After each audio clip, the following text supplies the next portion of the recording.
Welcome to today's video, and today we are looking at the topic of how do you network, and especially not just with everyone, but what I'm calling powerful people. Did you know that over 50% of jobs are never advertised? So whatever you are seeing there on the website is just a small representations of the vacancies that are out there. Did you also know that the higher you climb in your career, the minute you become a manager, even a supervisor, a CEO level, rarely will you find your next job through a job website. Why? Because this is what I'm calling the hidden job market. And the hidden job market is where people get jobs either through referrals or through networking. So if you're looking to grow in your career, if you're looking to get to that next level, it's very important that you develop this skill.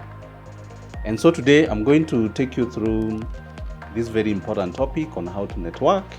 And I'll start by defining what networking is. Then we'll look at the different forms that networking happens. And lastly, I'll take you through what I'm calling the 5 most powerful tips on how you can be able to establish a professional network. So I'll start with the definition. What do I mean when I talk about networking? So a simple definition of networking is that it's a process of establishing a mutually beneficial relationship with other people whom you have something in common. So it could be you went to the school together, so you are at the same education level. It could be you share the same interest, hobbies. So over the weekend, maybe you like farming, maybe you like having one for the road after work.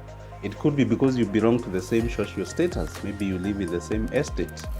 It could be also that you share same passions. So when you're talking about networking is, who is in your circle and what do you have in common? And I will remind you of the proverb that says, birds of the same feather, they do what? They flock together. Okay? So when you're talking about networking, it's not something out of this world. It's not people you don't know. No, it's the people within your circles. It's people that you interact with now and then. So having understood what networking is, and professional networking for that matter, then let's look at the different forms that networking takes. So there are 2 forms, and number 1 is people have social networks, and they also have professional networks. And fortunately, in my interaction with professionals, you find many of them have really concentrated on the social networks, and they are not doing a good job when it comes to professional networks. So I'll look at each, and then you'll be able to see where are you investing your time. So when you talk about social networks, we are talking about personal relationships. So think of the friends you meet, you talk about personal issues, you talk about family stuff, you talk about generally how you are doing with life. And the way I look at it is they offer you a social support. So this is a person who, when you're bored, you go to on WhatsApp, you send them something interesting. This is the person who, after work, you are tired, you'll ask them, hey, where are you? Can we meet in town for a cup of tea, coffee? If they're going through something challenging in their life, they'll also contact you for moral support. And even sometimes financial, if you are down, this is the person who will send you that 5,000 shillings, they'll not charge you interest, because social networks, they are there to support us on a social level. And you'll find mostly the discussions we have at that level of social networks, they are mainly personal in nature. Okay? They are normally personal in nature. And you find 95% of our time, 95% of our relationships, most of us, that is where we focus. And there's nothing wrong with that, because we all need support in one way or another. And think of the politicians. When one of them passes away, what do? You'll find the politicians across the political divide, they'll all attend the funeral. They'll all attend, if it's a wedding, they'll all be there. So that time they're offering what we call social support. Now that we've looked at the social networks, let's look at the professional networks. And as the name suggests, when you're talking about professional networks, this is someone who can help you in your career.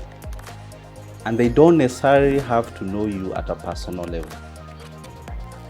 So think of your former boss, think about your former colleagues, think about someone you met in a training, think about your former, let's say, lecturer or even a professor. So these are people who know you because of the nature of your work. They know you because of what you're able to do. They know you in a professional manner. So the difference between the social network and the professional network is that social, I know you. So someone who knows me socially, they'll say, oh, I've known Perminus for the last 20 years. I know when he was growing up, when he was in the village, when he was wearing shorts, before he even started this YouTube channel. But from professional network, a HR professional can say, well, yes, I've used Perminus for recruitment services and I know he's good at this. Or someone can say, well, I know this accountant because I've interacted with him when I was working for KRA. So that's the main difference. Professional networks, they know us because of our skills. They know us because of our work. They know us because of what we're able to do, because of what we're able to offer in a professional capacity. So having been able to distinguish social and network professionals, then it goes without saying that you do need to invest your time and the resources in creating a very powerful professional network, because these are the people who will come through for you when the going gets tough. These are the people who, when they hear of an opportunity, when they hear that someone is looking for a finance manager, a sales manager, a digital manager, marketing manager, if that is your job title, they will say, guess what? I know of these individuals. And if you've ever wondered, why do you keep seeing some people, they keep changing jobs, and yet you never heard that they had even applied for a position, is because they're able to utilize their powerful network. So before I take you through how you can go about developing a professional network, you need to know where do you get to find, to build these professional networks. Who can you network with? And some of the places you can network with is your current and even former colleagues. So establish relationship. It could also be in a social setting.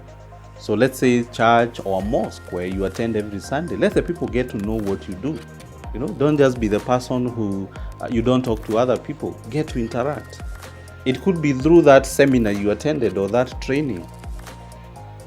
It could also be at the workplace, someone from a different department, over lunch hour, get to know other people. What do they do? How do they find their work? The company, even the institution that you work for. So interact. And that's the first step in forming a professional relationship. But then it doesn't end there. So with me today are 5 tips that I would want you to follow if you're looking not only to create but also to strengthen your professional network. And tip number 1 is you have to create time to network. When you hear of CEOs, when you hear of directors, what's the one thing that they have in common? Many of them play golf. And they don't just play golf for the sake of it. Why? It's because when they know they're out there playing golf, the likelihood of getting to interact with other CEOs, with other decision makers is very high.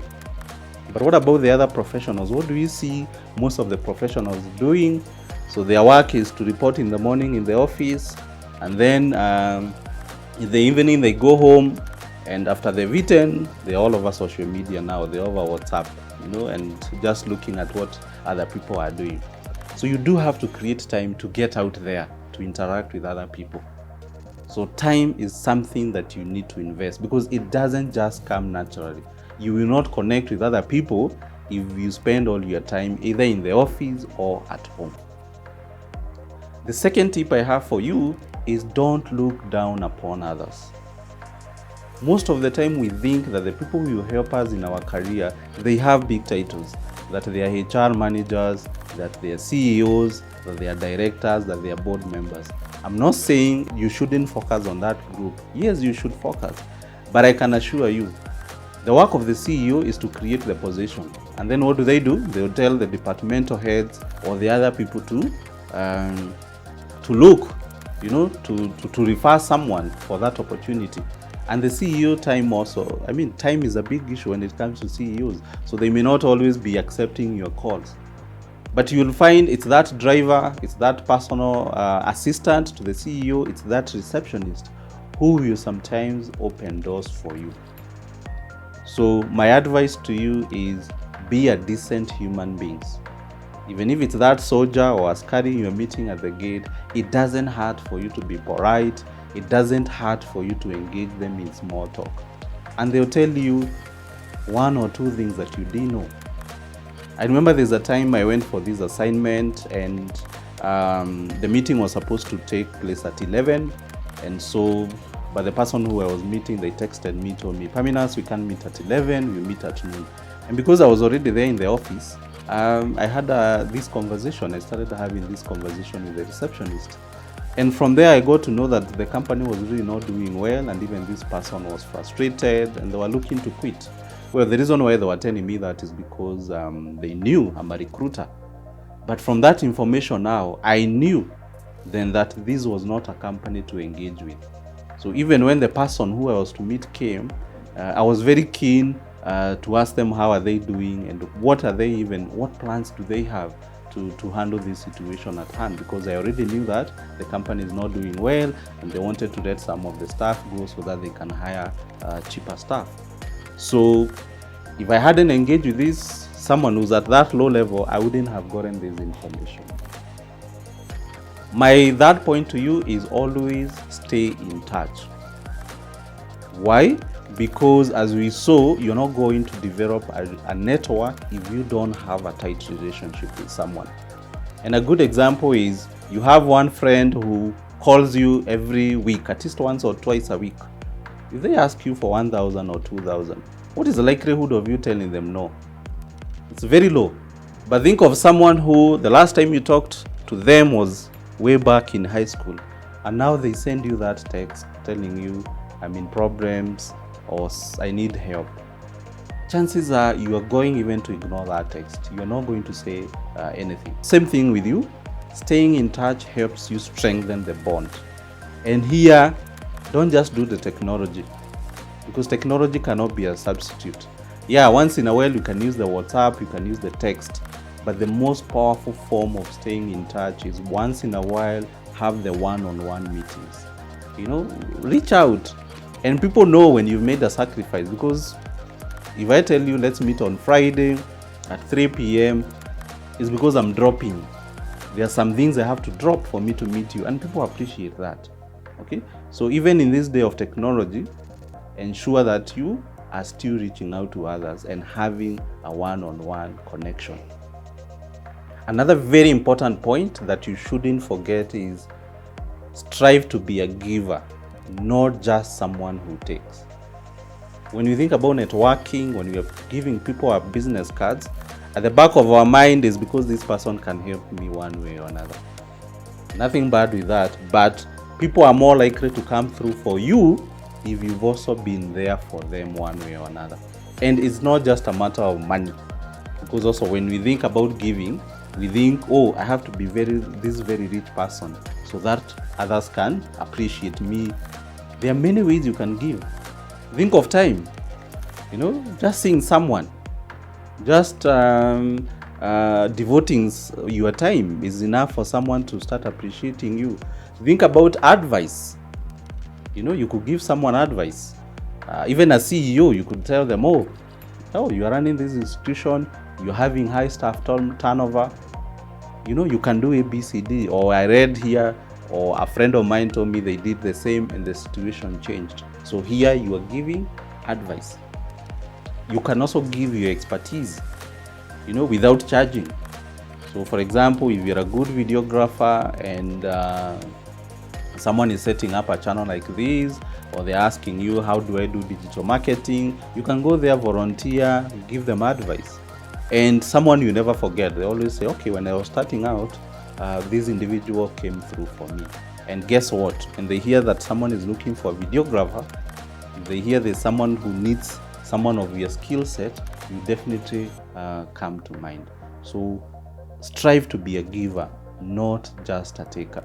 Because also when you're used also to receiving or taking from others, people will start avoiding you. And lastly, don't give up. Relationships take time. So you have to be persistent. You have to always go out there. And for me, the best way I've seen is go out there because you like associating with people, because you like relating with others. That way it will not feel like a job. The reason is there's no guarantee. So you could be in this relationship with even this CEO, with this HR manager, with this other decision maker, but there's no guarantee that after a week of knowing you, they'll start giving you things or they'll start referring you to opportunities. No, it can take years. And that is why if I go back to that example I gave you of the CEO who play golf, is because you find now they make it a habit. So every week they know they have to go there twice a week. And you hear someone has been a member of Modaiga or this other club for 10, 15, 20 years. Even the church, you can't be jumping from one church to another and you believe that you're going to develop relationships. No.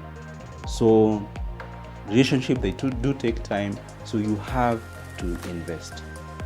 So with those few tips, I'm sure now you know where to start when you think about creating a professional network. And let me remind you, your network is your net worth, both at a personal and professional level. Today, if you get into some sort of a misfortune, people will come out for you based on how you behaved with them in the past. And that is at a social level. When it comes to a professional level, your next opportunity, if you don't want to compete with the whole world that is applying jobs on job sites, then how your next position will depend on how strong your professional network is. So I would encourage you to also network with me. I'm on LinkedIn. You can also subscribe to this channel so that you can be receiving tips that will help you. So thank you for watching.